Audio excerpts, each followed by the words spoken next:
এটাও অদৃষ্টে ছিল, এটাও দেখার দিন একদিন আসবে। আপনি বিশ্বাস করেছিলেন, আমি তো বিশ্বাস করিনি। কলকাতা পুলিশের আধিকারিকরা, রাজ্যের মুখ্যমন্ত্রী প্রাক্তন হয়ে গেছেন যিনি সদ্য মাত্র 29 তারিখ, এই 4 তারিখ রেজাল্ট বেরোনোর পর তাঁর বাড়ি থেকে সমস্ত ওয়াকি টকি তুলে নিয়ে চলে যাচ্ছেন। ভাবতে পারেন নিশ্ছিদ্র নিরাপত্তায় একটা দুর্ভেদ্য দুর্গ তৈরি করে এন্টায়ার হরিশ চ্যাটার্জি স্ট্রিট, হরিশ মুখার্জি রোডকে দিনের পর দিন যারা প্যারালাইজ করে রেখে দিয়েছিলেন, ওখানকার মানুষের অসহ্য জীবন যন্ত্রণাকে অসহ্য করে তুলেছিলেন, সেই মমতা বন্দ্যোপাধ্যায়ের বাড়ি থেকে, আর তাকে মুখ্যমন্ত্রী বলা যাবে না, প্রাক্তন মুখ্যমন্ত্রী মমতা বন্দ্যোপাধ্যায়ের বাড়ি থেকে কলকাতা পুলিশের আধিকারিকরাই সমস্ত ওয়াকিটকিগুলো নিয়ে চলে যাচ্ছেন। কলকাতা পুলিশ কমিশনার নিশ্চিতভাবে নির্দেশ দিয়েছেন। নতুন সরকারের স্ট্যান্ড পয়েন্ট কী হবে সেটা তো বোঝাই যাচ্ছে যে সরকার শপথ নেওয়ার আগেই রাজ্যের প্রাক্তন মুখ্যমন্ত্রীর বাড়ি থেকে সমস্ত ওয়াকিটকি তুলে নিয়ে চলে যাচ্ছে।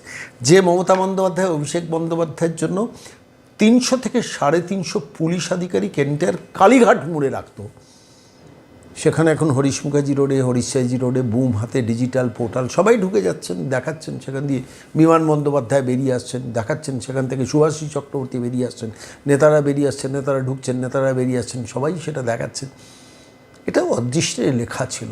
এত পাপ করেছেন এই মহিলা, সেই পাপের ফল আজকে তাঁকে তাড়িয়ে তাড়িয়ে দেখতে হচ্ছে। আজকে ভিডিওটা আপনাদের দেখাবো, যে ভিডিওটা নিশ্চিতভাবে মমতা বন্দ্যোপাধ্যায় দেখছেন যে তার বাড়ি থেকে কলকাতা পুলিশ, যে পুলিশ কথায় কথায় স্যালুট করতো, ম্যাম ম্যাম বলে পেছন পেছন ছুটতো, যার বাড়িতে গিয়ে কলকাতার পুলিশ কমিশনার খালি পায়ে খিচুড়ি বিতরণ করতো, যেখানে দাঁড়িয়ে deputy commissioner of police Shantanu Sinha বিশ্বাস প্র্যাকটিক্যালি সকালের বাজারটাও করে দিতেন, সেই বাড়িতে সেই কলকাতা পুলিশ ওয়াকিটকিগুলো তুলে নিয়ে চলে যাচ্ছে।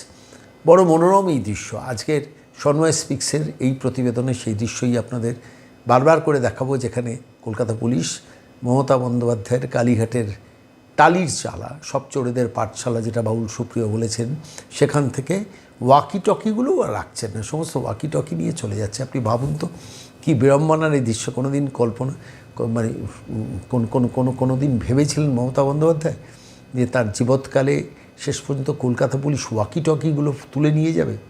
সে দৃশ্যটা দেখুন আর উপভোগ করুন আজকের দিনে।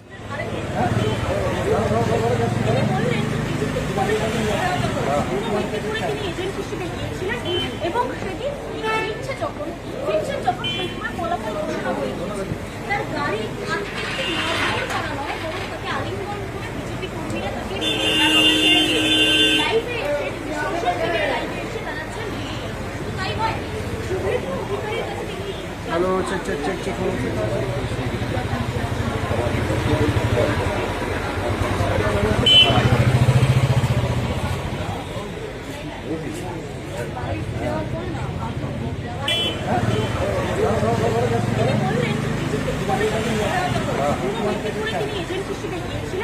এবং সেদিন ইচ্ছে যখন ফিরছেন, যখন সেই সময় ফলাফল ঘোষণা হয়ে গেছে, তার গাড়ি করা নয়, বরং তাকে আলিঙ্গন করে বিজেপি কর্মীরা তাকে লাইভে এসে জানাচ্ছেন।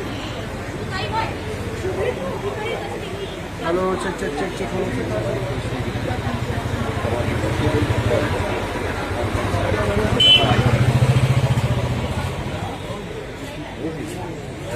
দেওয়ার পরে না